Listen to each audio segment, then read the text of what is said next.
जय हिंद दोस्तों, मैं अजित आचार्य आप लोगों के बीच में जिन प्याजे के संज्ञानात्मक विकास पर एक वीडियो लेकर आया हूं, जिससे संबंधित प्रश्न डीएलएड, बीएड, एमएड, सीटेट और नेट में भी पूछे जाते हैं।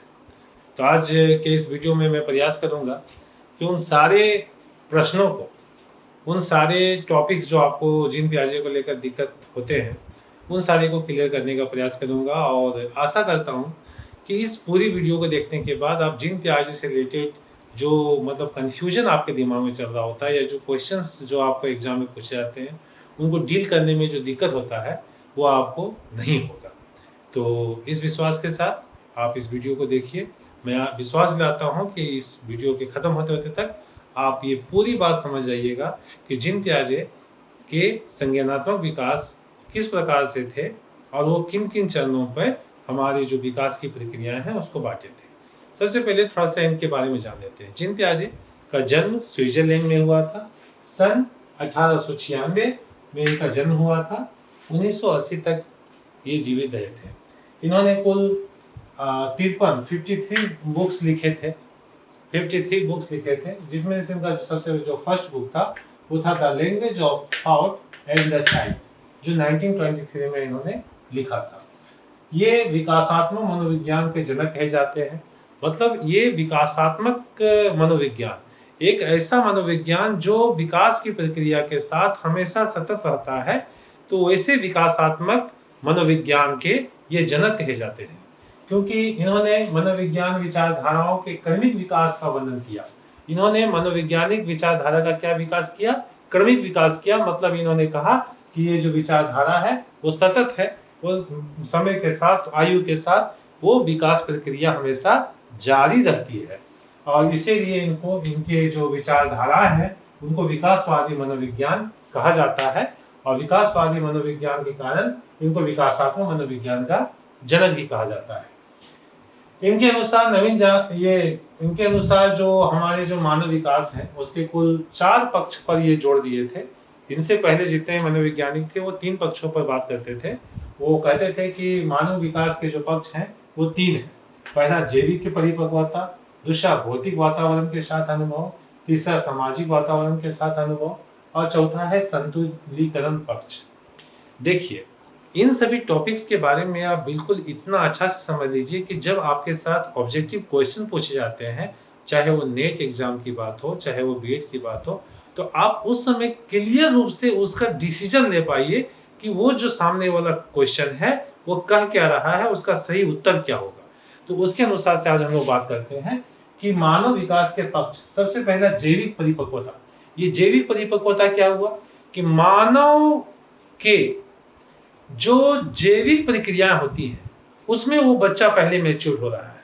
जैविक परिपक्वता जो उसके जैविक परिक्रिया है, जो उसके निजी जिंदगी से रिलेटेड जो कार्य होते हैं वो जैविक परिपक्वता होता है। सेकंड होता है भौतिक वातावरण के साथ अनुभव।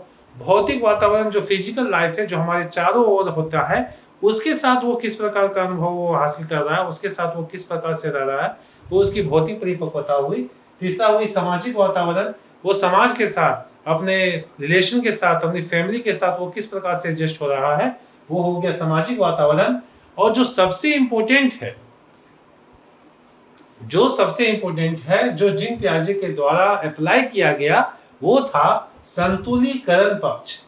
इन्होंने कहा कि ठीक है, ये तीनों पक्ष आवश्यक है, जैविक परिपक्वता, भौतिक वातावरण और सामाजिक वातावरण, लेकिन सबसे ज्यादा जरूरी है इन तीनों पक्षों के साथ संतुलीकरण करने का। मतलब एक बैलेंस्ड लाइफ जीने के लिए, चाहे वो आपका सामाजिक जीवन हो, चाहे वो आपका भौतिक जीवन हो, चाहे वो जैविक परिपक्वता हो, इन सब के साथ कैसा होना चाहिए? एक बैलेंस्ड होना चाहिए। इन बैलेंस के लिए मतलब ये चौथा जो पॉइंट ये रखे वो संतुलीकरण का पक्ष। तो ये चौथा पॉइंट इनके द्वारा लगाया गया था। इस पे याद रखिएगा कि ये जो 3 पॉइंट थे वो पहले से थे, जैविक परिपक्वता, भौतिक वातावरण के साथ अनुभव, सामाजिक वातावरण के साथ अनुभव। तो इसमें जो जिन प्याजे के द्वारा जो चौथा पॉइंट लगाया गया वो संतुलीकरण पक्ष था। वो उनका कहना था कि इन तीनों पक्षों के साथ क्या होना चाहिए? संतुलन होना चाहिए। तब मानव जीवन का विकास हो पाएगा। मानव विकास को महत्व देते थे। जीन पियाजे जो है वो बोलते थे कि मानव का विकास उसके मानसिक विकास पर निर्भर है। उसके साथ और भी बहुत सारे मनोवैज्ञानिक थे जो मानव के विकास को अन्य क्रम पे रखे, लेकिन जीन पियाजे का जो मानव विकास था वो मस्तिष्क के विकास पर था और ये टोटल मानव के मानसिक विकास को महत्व दिए थे। तो आज हम लोग बात करने जा रहे हैं मानव के संज्ञानात्मक विकास के जो 4 चरण दिए गए थे जीन पियाजे के द्वारा, उस पर हम लोग थोड़ा बात करेंगे कि संज्ञानात्मक विकास के 4 चरण कौन थे और ये चारों स्टेप का मतलब क्या क्या होता है। पहले आप लोग हम क्लियर बात समझा देते हैं। ये जो मानव 4 जो इसके फैक्टर हैं, 4 फैक्टर जो हैं वो जीन पियाजे के, ये चारों फैक्टर को समझना इतना जरूरी इसलिए है क्योंकि सीटेट में, नेट में इससे रिलेटेड काफी क्वेश्चन पूछा जाता है और क्लोजली पूछा जाता है। अगर आप क्लियर रूप से इसको भी समझिएगा, इन संज्ञानात्मक विकास के जो हम चरणों को आपस में बांटे हैं, अगर इसको आप बढ़िया से नहीं समझिएगा तो आप क्वेश्चन डील नहीं कर पाएंगे। यहाँ पर हम कुछ क्वेश्चंस भी आप लोग को बताएंगे कि वो क्वेश्चन किस प्रकार से डील होते हैं इन सभी चार्ट को बढ़िया से समझने के बाद। तो चलिए सबसे पहले हम लोग बात करते हैं संज्ञानात्मक विकास के 4 चरण। संज्ञानात्मक विकास के 4 चरण। यहाँ पहला क्वेश्चन आप लोग को बनेगा कि संज्ञानात्मक विकास के कितने चरण किए गए थे, तो 4 चरण किए गए थे। कितने चरण? 4 चरण। थोड़ा सा हम एक छोटा सा टाइम लेंगे आप लोगों से। ये संज्ञानात्मक विकास क्या होता है? संज्ञानात्मक विकास होता है किसी बच्चे के द्वारा अपने समाज के चारों ओर फैले हुए वस्तुओं के साथ संज्ञानात्मक एक रिलेशन स्थापित करना, वो ही कहलाता है संज्ञानात्मक विकास। लेकिन इसके 4 चरण में देखिए, सबसे पहला संवेदनात्मक अवस्था, संवेदनात्मक ज्ञामक अवस्था। इसे हिंदी में 2-3 भाषाओं में 2-3 और भी बहुत सारे इसके नाम है, लेकिन इंग्लिश में इसको याद रखिएगा। इंग्लिश में इसका होता है सेंसिटिव मोटर स्टेज। बोलिए, सेंसिटिव मोटर स्टेज, जो किस आयु से होता है? 0 से 2 इयर्स। 0 से 2 इयर्स, 0 से 2 इयर्स के बीच में होता है। इसको हम बोलते हैं सेंसिटिव मोटर स्टेज, 0 से 2 इयर्स के बीच में होता है। इसमें देखिए पूरा इसमें हम बांटे हैं, इसमें टोटल पॉइंट्स को आपके बीच में ये 2 साल के बीच के क्रम को बांटा गया है ताकि आप लोग समझ पाइए कि इन 2 साल के में जो विकास की प्रक्रिया है वो किस प्रकार से होती है। तो सबसे पहले 1 माह के बीच में बच्चा क्या करता है? चूसना, रोना और बहुत सारी क्रियाएं करता है, लेकिन वो करता रहता है, उसमें उसका किसी भी प्रकार का रियलिस्टिक अनुभव नहीं होता है। लेकिन ठीक उसके बाद जब 1 महीना से वो 4 महीना का होता है तो वो क्या करता है? वो प्राथमिक क्रियाओं का ही संपादन कर रहा होता है, लेकिन उसमें कहीं ना कहीं एक परिपक्वता का विकास हो जाता है। वो थोड़ा सा मैच्योर्ड हो जाता है, मतलब वो रेगुलरली कंटिन्यूसली नहीं रोते रहता है या कंटिन्यूसली किसी चीज को नहीं चूसते रहता है। वो एक समय के साथ वो मतलब उसके दिमाग में परिपक्वता आती है। उसके बाद 4 से 8 महीने का जब समय होता है तो उसके कार्यों में उद्देश्य का निर्माण हो जाता है। 4 से 8 जब महीना उसके होने लगते हैं तो वो बिना मतलब का रोएगा नहीं, बिना मतलब का हंसेगा नहीं, बिना मतलब का वो कुछ नहीं करेगा। उसके कार्यों में किस चीज को दिखने लगेगा आपको? उद्देश्यों को। यहाँ पर हम आपको बता देना चाहते हैं कि जीन पियाजे ने इस सारे जितने भी संज्ञानात्मक विकास के चरण को लिखा है, ये अपने बच्चों को अनुभव के द्वारा लिखे हैं। तो समझ सकते हैं कि ये कितना रियलिस्टिक अनुभव है। तो इसमें क्या होता है? 4 से 8 महीना के कार्यों में क्या होता है? उद्देश्य का निर्माण होता है। बच्चों में क्या हो जाता है? एक मैच्योरिटी हो जाता है, मतलब वो कोई भी कार्य कर रहे होते हैं तो उसमें कहीं ना कहीं कुछ उद्देश्य होता है। अगर वो रो रहे हैं तो भूख लगी हुई है तभी रो रहे हैं, ऐसे वो नहीं रोएंगे। कहीं ना कहीं उनमें जिद या कुछ होने लगेगा तो उसमें वो कहीं ना कहीं एक अलग तरह का वो व्यवहार करेंगे। तो ये पॉइंट देखने वाली है। उसके बाद उद्देश्यों को बाधा दूर करना, ये 8 महीना से 12 महीना के बीच का स्टेज आता है। मैंने यहाँ पूछा जाएगा कि किस अवस्था में बच्चे अपने जो बाधा है उसको दूर करते हैं। उसके साथ कोई प्रॉब्लम आ रहा है, उसके साथ मैंने खाने, उसके भोजन में कुछ समस्या आ रही है, कुछ उसके साथ व्यवस्था, तो उसको वो दूर करेगा। उसको उसके पास ये मैच्योरिटी हो जाती है उस समय तक, जब वो बच्चा ये 8 महीना से 12 महीना के बीच में हो जाएगा तो अपने उद्देश्यों को, जिस उद्देश्य के लिए कार्य कर रहा है, उस उद्देश्य के बीच में आने वाली बाधाओं को दूर करता है। उसके बाद 12 से 18 महीना के बीच में जब बच्चा आएगा तो साधन एवं साध्य में अंतर कर लेगा।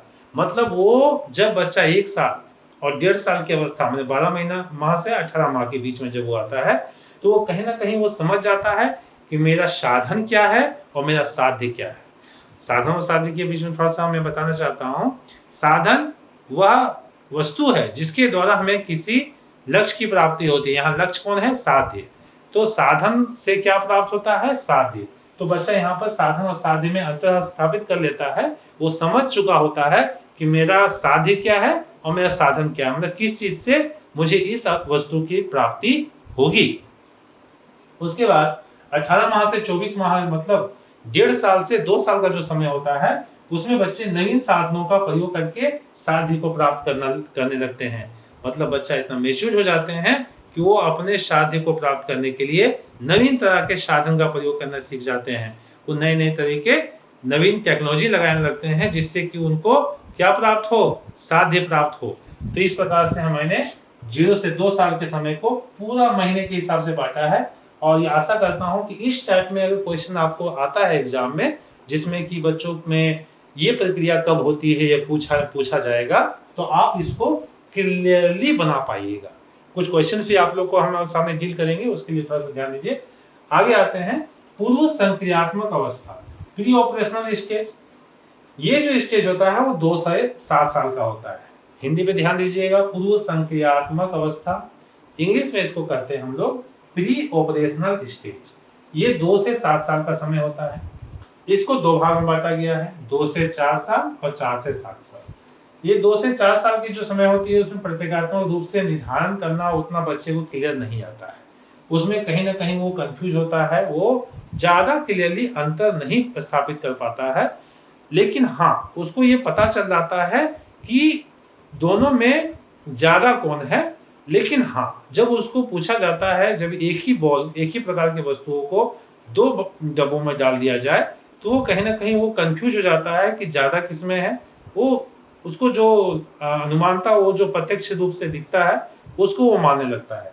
लेकिन जब वो 4 से 7 साल की अवस्था में आ जाता है तब उसे वो अंतर ज्ञात करना आ जाता है। 4 से 7 साल की अवस्था में बच्चा ये समझ जाता है कि ज्यादा कौन है, या उसके साथ जब एक ही प्रकार की वस्तुओं को आप अलग अलग रूप से परिवर्तित करके दीजिएगा तो वो अंतर स्थापित कर पाएगा। कब? 4 से 7 साल की अवस्था। 4 से 7 साल की अवस्था में वो क्या कर पाता है? अंतर स्थापित कर पाता है। लेकिन 2 से 4 साल के बीच में थोड़ा सा उसको कठिनाई होती है। यहाँ पर ध्यान से हर पॉइंट को समझिएगा। एग्जाम में बहुत सारे मतलब डीपली क्वेश्चंस आते हैं। उसके बाद तीसरा स्टेज होता है मूर्त संक्रियात्मक अवस्था, कंक्रीट ऑपरेशनल स्टेज। ऐसी अवस्था में बच्चा उससे कुछ ज्यादा मेच्योर हो जाता है। 7 से 11 साल की अवस्था है। इसमें बच्चा वर्गीकरण करना सीख जाता है, मतलब अलग अलग क्लासिफिकेशन करना सीख जाता है। उन दो चीजों के बीच में संबंध स्थापित करना सीख जाता है। यहीं पर थोड़ा सा मैथमेटिक्स इन बच्चों का ज्यादा डेवलप होने लगता है। मेंटल रूप से वो थोड़ा सा अंकों के साथ खेलना सीख जाते हैं। तो इसमें क्या होता है? वर्गीकरण करना वो सीख जाते हैं, किसी चीज को मिलाना सीख जाते हैं, तुलना करने सीख जाते हैं। जैसे A equal to B, B equal to A, वो दोनों शब्दों के बीच में अंतर और समानता करने लगे। यहीं पर वो अंकों को जोड़कर या घटाकर एक ही अंक प्राप्त होता है, या एक ही प्रकार का अंक प्राप्त करना है तो क्या करें। इस तरह के क्वेश्चंस को बीच में बच्चे काफी मैच्योर रूप से उसको बना पाते हैं। तो ये कौन सी अवस्था होती है? कंक्रीट ऑपरेशनल स्टेज, मूर्त संक्रियात्मक अवस्था। इसमें अंकों को जोड़ना घटाना बच्चों सीख जाते हैं। वस्तु का आकार बदल कर भी उनको दिया जाए तो उसको उसी रूप में वो ढाल सकते हैं। किस अवस्था में? 2 से 7 साल की अवस्था में। 2 से 7 साल की अवस्था में बच्चे मैच्योर हो जाते हैं। उनको काफी अंतरों के बीच में मतलब वो तुलना कर सकते हैं, वो संबंध स्थापित कर सकते हैं, वो अंकों के साथ खेल सकते हैं। कब? मूर्त संक्रियात्मक अवस्था, कंक्रीट ऑपरेशनल स्टेज, 7 से 11 साल की अवस्था। लास्ट आता है औपचारिक संक्रियात्मक अवस्था। ये फॉर्मल ऑपरेशनल स्टेज है। इस अवस्था में बच्चे जो होते हैं वो 11 से 15 साल की अवस्था में आ जाते हैं। लगभग किशोरावस्था इनकी आ जाती है। इस अवस्था में बच्चे भावात्मक हो जाते हैं, अमूर्त स्तर पर चिंतन और बौद्धिक प्रक्रियाएं करने लगते हैं, समस्या का समाधान करने लगते हैं। मतलब बच्चे का जो माइंड होता है वो मैच्योरिटी की ओर बढ़ने लगता है। ऐसी अवस्था में बच्चे जो होते हैं वो समस्याओं के समाधान के लिए संभावना का सर्वेक्षण करने लगते हैं कि इस समस्या का समाधान किस प्रकार से होगा। आज आप लोग देखते ही होंगे कि इस अवस्था में बच्चे बहुत सारे मैथ्स के सॉल्यूशन बनाने लगते हैं, बहुत सारे कंसेप्ट क्लियर करने लगते हैं।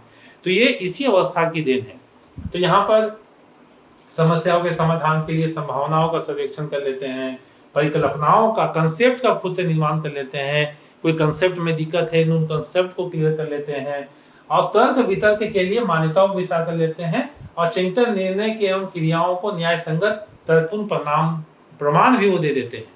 मतलब अपनी बात को सही मनवाने के लिए उनके पास बहुत सारा तर्क होता है, वो बहुत सारे तर्क के अनुसार वो अपनी बात को मनवा भी देते हैं। मतलब ये जो औपचारिक संक्रियात्मक अवस्था है, इसमें बच्चे काफी मैच्योर होते हैं और अपनी बात को मनवाना, किसी चीज का तर्क करना, किसी अंतर ज्ञात करना, दो वस्तुओं के बीच में तुलना करना, ये सारी चीज इनको कॉन्सेप्ट क्लियर होते हैं। तो ये हो गया मूर्त औपचारिक संक्रियात्मक अवस्था। एक बार फिर से थोड़ा सा रिपीट करेंगे, आप लोग मेरे साथ बोलिएगा। Sensitive, there are 4 kinds of संज्ञानात्मक अवस्था के कितने हैं? 4 चरण है। पहला है sensitive motor stage, pre operational stage, concrete operational stage, formal operational stage. हमने इन चारों को क्लियरली अलग अलग डिफाइन किया है। अब आते हैं क्वेश्चंस पर, कि जो क्वेश्चन आपको पूछे जाएंगे तो आप उसको डील किस प्रकार से कीजिएगा। तो मेरे इस वीडियो को देखने वाले सीटेट के भी विद्यार्थी होंगे, बीएड के भी विद्यार्थी होंगे, तो आप ध्यान दीजिए कि क्वेश्चन कैसे आता है, आपको आंसर कैसे देना है, और जिन प्याजे इतना इंपॉर्टेंट क्यों है, और जिन प्याजे को इतना बच्चे भी इंटरेस्ट लेते हैं, और इतना क्वेश्चन यहाँ से क्यों पूछा जाता है, क्या क्वेश्चन पूछा जाता है, इस पर थोड़ा सा फोकस करेंगे। पहला क्वेश्चन, जिन प्याजे के संज्ञानात्मक सिद्धांत में बच्चा किस सिद्धांत में क्यों और कैसे का प्रश्न करता है। चलिए, यहाँ पर सवाल है कि किस अवस्था में, इन चारों अवस्था में किस अवस्था में बच्चा जो है वो क्यों और कैसे का प्रश्न करता है, कि मैं क्यों करूं और कैसे करूं, क्यों करूं और कैसे करूं। तो ये कौन सी अवस्था में आता है? पूर्व संक्रियात्मक अवस्था। पूर्व संक्रियात्मक अवस्था जिसमें बच्चा अंतर ज्ञात करना सीख जाता है। मैंने पहले भी बताया था। तो यहाँ पर सीधा आंसर आप क्या लिखिएगा? पूर्व संक्रियात्मक अवस्था 2 से 7 साल। अगला क्वेश्चन, वह अवस्था जिसमें बच्चा किसी वस्तु एवं घटना के बारे में तार्किक रूप से सोचने लगता है। अब यहाँ पर बच्चे में तर्क का ज्ञान कब आता है? ये क्वेश्चन सीधा पढ़ के आप समझ जाइएगा कि जिन प्याजे के अनुसार वो तर्क का ज्ञान किस अवस्था में बताए थे। तो तर्क का ज्ञान बताए थे मूर्त, वर्गीकरण करना, मिलाना, तुलना करना, इन सभी में बच्चे तर्क करना सीख गए थे। तो ये कौन सी अवस्था थी? मूर्त संक्रियात्मक अवस्था, कंक्रीट ऑपरेशनल स्टेज। तो यहाँ पर हम आंसर लिख देंगे मूर्त संक्रियात्मक अवस्था 7 से 11 साल। यहाँ पर देखिए अब बताया गया है कि वर्गीकरण करना बच्चा सीख जाता है, तुलना करना सीख जाता है। तो ये अगला क्वेश्चन, पियाजे के अनुसार बच्चों में चिंतन, तर्क, वितर्क, न्योचित आदि गुणों का विकास किस अवस्था में होता है? अभी हमने वही बात को बताया। तो इसका आंसर क्या होगा? मूर्त संक्रियात्मक अवस्था 7 से 11 साल। 7 से 11 साल। अगला क्वेश्चन, जिन प्याजे के अनुसार नवीन जानकारी में संशोधन को क्या कहते हैं? बहुत अच्छा क्वेश्चन है, बहुत इंपोर्टेंट क्वेश्चन है कि नवीन जानकारी में संशोधन को क्या कहा जाता है? तो समायोजन कहा जाता है। क्या कहा जाता है? समायोजन। अगला क्वेश्चन, किस अवस्था में वस्तु को पहचानने की कोशिश करता है? बच्चा जो है वो किस अवस्था में किसी वस्तु को पहचानने की कोशिश करता है? अब सिंपल सी बात है, बच्चा जो है वो नया चीज सीखने को चाह रहा है, किस क्या है, कैसे काम करता है, किस प्रकार का काम करता है, वो कहीं ना कहीं वो नया चीज के बारे में वो जानना चाह रहा है। तो किस अवस्था में होगा? तो संवेदनात्मक ज्ञानक अवस्था, सेंसिटिव मोटर स्टेज। इस अवस्था में बच्चा जो है वो किसी नया वस्तु को जानने के लिए कोशिश कर रहा होता है। तो यहाँ पर हम लिख देंगे संवेदनात्मक ज्ञानक अवस्था 0 से 2 ईयर्स। अगला क्वेश्चन, किस अवस्था को खोज की अवस्था कहा जाता है? अब किस अवस्था में बच्चा जो है वो खोज की अवस्था में होता है? खोज की अवस्था में होता है मतलब बच्चा का दिमाग सर्चिंग मोड पे होता है, वो नए नए चीजों के बारे में सोच रहा होता है, सर्च कर रहा होता है। तो वो होता है आपको पूर्व संक्रियात्मक अवस्था, प्री ऑपरेशनल स्टेज 2 से 7 ईयर्स। तो ये इसका सही आंसर होगा पूर्व संक्रियात्मक अवस्था। लास्ट क्वेश्चन, किस अवस्था में बच्चों में चिंतन में पूर्णता और समस्या समाधान का विकास हो जाता है? मतलब बच्चे चिंतन भी करने लगते हैं मैटर पर और समस्या का समाधान भी करने लगते हैं खुद से, उनके दिमाग में मैच्योरिटी लगभग आ जाती है। तो इसका आंसर होगा औपचारिक संख्यात्मक अवस्था 11 से 15 साल, जो मैंने पहले भी आप लोगों को बता दिया। तो जीन पियाजे को पढ़ना क्यों जरूरी है, अभी आप लोग कुछ क्वेश्चन के अनुसार भी देख लिए। इन स्टेजेस को अलग अलग करके और डिफाइन करके समझना क्यों जरूरी है, ये भी आप इन क्वेश्चन से समझ गए। तो जीन पियाजे में के संवेदनात्मक जो विकास की प्रक्रिया को बांटा गया है, जो मनोवैज्ञानिक रूप से बांटा गया है, मानसिक विकास के रूप में बांटा गया है, तो 4 स्टेज में बांटा गया है। इन चारों स्टेज को मैंने डिफाइन किया, क्वेश्चंस भी देखें। अब आशा करते हैं कि जीन पियाजे के जो संबंधित क्वेश्चन आएंगे वो आप लोग अच्छा से डील कर पाइएगा, और इन चारों प्रकारों में, चारों चरणों में जो भी क्वेश्चंस आपको आएंगे जीन पियाजे से रिलेटेड, आप उसको अच्छा से हल कर पाइएगा। मेरा वीडियो कैसा लगा कमेंट में जरूर बताइएगा। देखने के लिए धन्यवाद। Thank you.